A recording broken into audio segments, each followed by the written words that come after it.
देने में व्यर्थ ना करें। मैं इसको एकदम उल्टी बात कहता हूं, बहुत ही साधारण और उल्टी बात मैं कहना चाहूंगा। मैं ये कहना चाहूंगा कि अभी अपन ये कहें कि जो कुछ भी बांट रहे हैं, ये इट डज नॉट शो कि वो हमारे रिप्रेजेंटेटिव हैं, ये हमारा छलावा है।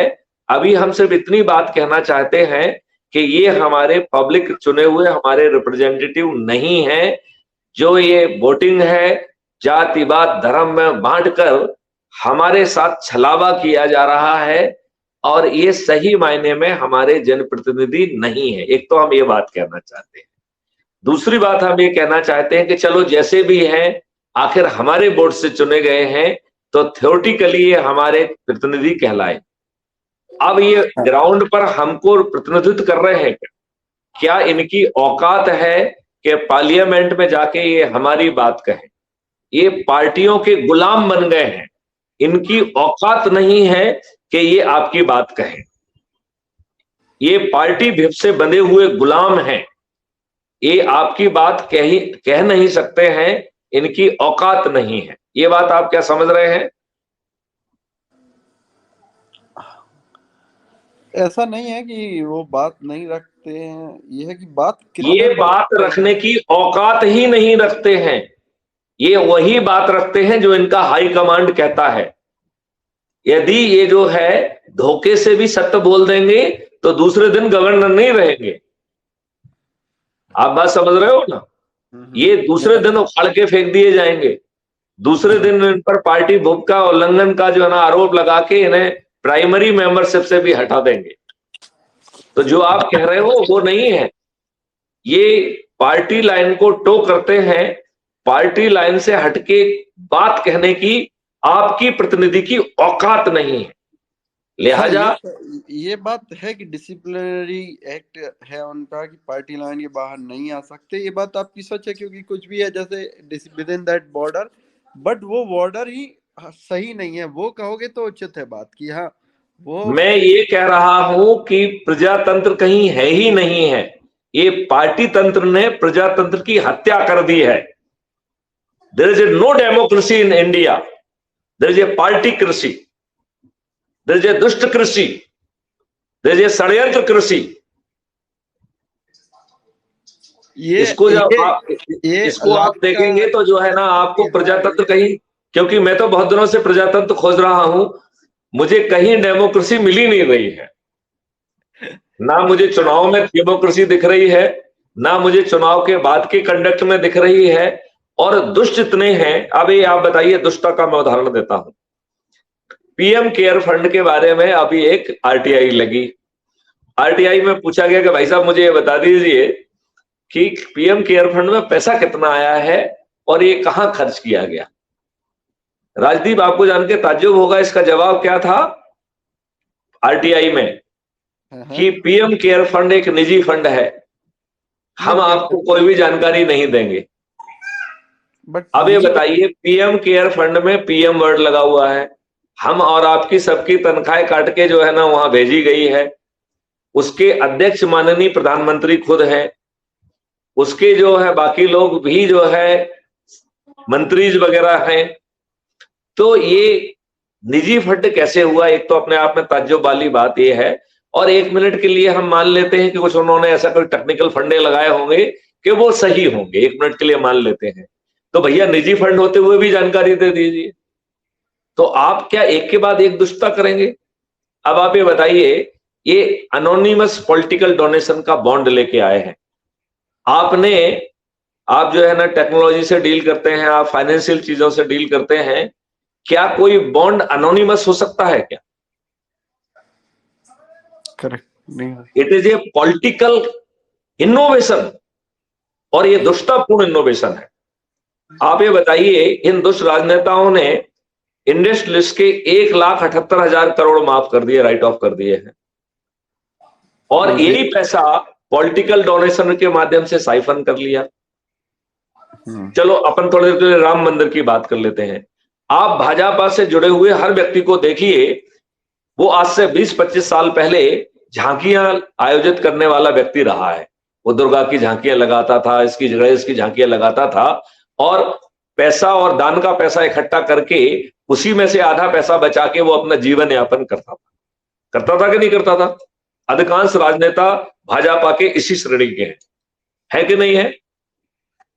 90% राजनेता इसी श्रेणी के हैं जो कि मैं कह रहा हूं। ये बात आप अपने आसपास जरा खगालिए तो आपको दिखाई देगा ये बात। बट लेकिन कांग्रेस के बारे में क्या विचार है आपका? कांग्रेस तो महादुष्ट है। वो तो राजा महाराजा शोषकों जमींदारों को वोट दे तो टिकट देती थी, कानून के संविधान के विरुद्ध जो है ना कानून बनाती है, आपको जाति धर्म में बांट देती है। बताइए, जिस देश में फंडामेंटल राइट के तहत आपको गारंटी दी गई है कि nobody can be discriminated on the basis of the caste, creed, race और रिलीजन, ये कितना महादुष्ट जो है देश है। मैं अब देश को ही महादुष्ट कह देता हूं, जहां पर यहाँ के राजनेता इतने महादुष्ट हैं कि वो मंडल कमीशन ला सकते हैं। What is the Mandal commission? Is it not discrimination on the basis of the caste? Bharat में कास्ट के बेसिस पे डिस्क्रिमिनेशन कैसे हो सकता है? What is the Waqf board? Is it not the discrimination on the basis of the religion? और ये इतने दुष्ट हैं, इनकी दुष्टता का तो कोई सीमा नहीं है। आप ये बताइए, यदि आप सिखिज्म को जानते हैं, पंजाब में यदि किसी को जानते हैं तो आप उनसे पूछिए, वो आपको बताएंगे कि परिवार के बड़े लड़के को जो ना सिख बनाया जाता था, जिससे वो हिंदुओं की रक्षा कर सके और परिवार की रक्षा कर सके, यदि आपको जानकारी हो तो। एक राजनेता कितने दुष्ट हैं कि इन्होंने सिखों को हिंदुओं से बाहर कर दिया। जैन कहां से आए हैं? जैन जो है हिंदुओं का ही एक हिस्सा है, इन्होंने जैनियों को भी हिंदुओं से अलग कर दिया, बुद्ध को भी सिख से अलग कर। अरे भाई, एक फिलॉसफी हो सकती। देखिए, इस बात को कोई डिस्प्यूट नहीं कर सकता है कि सिख, जैन, बुद्ध सभी जो है they are offshoot of the Hinduism only. I agree. तो ये बताओ, कांग्रेस कितनी महादुष्ट है कि उसने जो है ना नियम में संशोधित करके इनको अलग अलग बना दिया, अलग अलग माइनॉरिटी बना दिया, ये सीट जिससे जिससे जिससे आप संगठित ना हो। करेक्ट। ये कितने दुष्ट हैं कि ये जाति की कैलकुलेशन करते हैं। ये कितने दुष्ट हैं, दुष्टता तो इनमें ऊपर तक भरी हुई है। इनकी दुष्टता का आप अनुमान नहीं लगा सकते हैं, ये इतने महादुष्ट हैं। ये बात तो है, ये कांग्रेस का ही बोया बीज है। और ये संविधान के विपरीत है, केवल बोया हुआ भी नहीं है। They are having no faith in the constitution. इसलिए मैं हमेशा कहता हूं कि यदि भाजपा दुष्ट है तो कांग्रेस महादुष्ट है। ये मेरा बड़ा फेमस डायलॉग है। तो ये लोग तो महादुष्ट लोग हैं और इनकी दुष्टता का कोई सिरा नहीं है। ये तो एंडलेस दुष्टता के स्वामी हैं। जैसे लॉर्ड शिवा के बारे में कहा है कि उनका ना अंत है ना आदि है, ही इज एंडलेस। तो ऐसे ही जो है कांग्रेस की दुष्टता का कोई मेजरमेंट नहीं है, ये तो एंडलेस दुष्टता के स्वामी हैं। आपको जवाब मिला कि नहीं मिला? लेकिन भाजपा भी उतनी ही दुष्ट है। अब आप ये बताइए, भाजपा ने एक भी अच्छा नियम कानून बनाया क्या? क्या भाजपा ने जो संविधान के विरुद्ध कानून बने थे उनको रिपील किया क्या? ये तो इतने दुष्ट हैं कि वेस्ट बंगाल में इन्होंने अपने हजारों की संख्या में कार्यकर्ताओं का हत्या करा दी और ये प्रभावी कार्रवाई नहीं कर पाए। क्या अच्छी पुलिसिंग देना राज्य सरकार की जिम्मेवारी नहीं है? बट उनकी क्या ये संविधान के शेड्यूल 7 का एंट्री नंबर 2 नहीं है? यदि संविधान में जो रिस्पॉन्सिबिलिटी राज्य सरकार को शेड्यूल 7 के तहत लिस्ट 2 के तहत दी गई है, यदि उसका पालन नहीं करते हैं तो इसी संविधान में व्यवस्था दी गई है कि आप आर्टिकल 356 के तहत उन्हें डिसमिस कर सकते हैं। You can dismiss the government. और हर महीने एक हमारे जो महामहिम गवर्नर महोदय हैं, उन्हें हर महीने एक रिपोर्ट भेजना होती है। तो हमारे सभी महामहिम हर महीने एक झूठी रिपोर्ट क्यों भेज रहे हैं?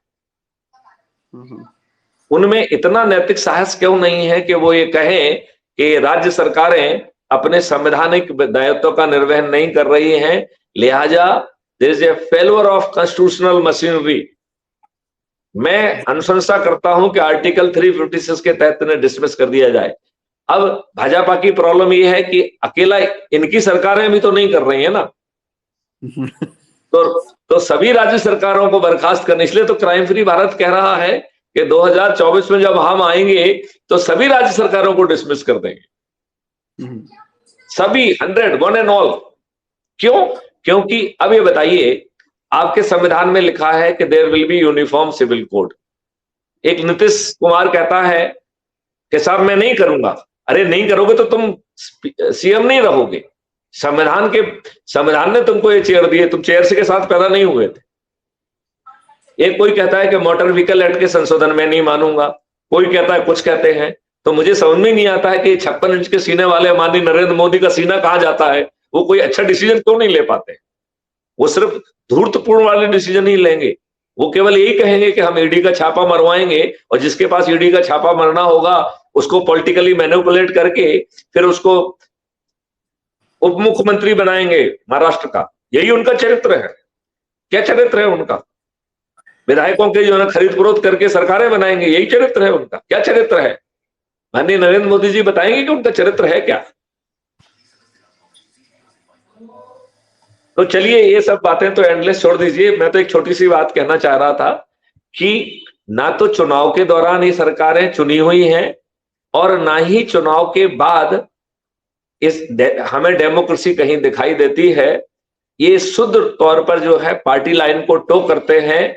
इनकी औकात नहीं है कि पार्टी लाइन से हटके ये आपकी बात कह दें, और जो व्यक्ति आपकी बात नहीं कह रहा है वो आपका रिप्रेजेंटेटिव नहीं है, और यदि वो आपका रिप्रेजेंटेशन नहीं कर रहा है तो डेमोक्रेसी नहीं है। तो इसलिए मैथिली शरण गुप्त बहुत जोर से डेमोक्रेसी को खोज रहे हैं, और डेमोक्रेसी है कि मिलती ही नहीं है। चलिए अब इस बात से हटते हैं, अपन जरा अपराध मुक्त भारत मिशन की बात करते हैं। अपराध मुक्त भारत मिशन दावा कर रहा है कि 21 लक्ष्यों के साथ महापरिवर्तन जमीन पर उतर जाएगा, और तुम इतने दिनों से इसे सुन रहे हो।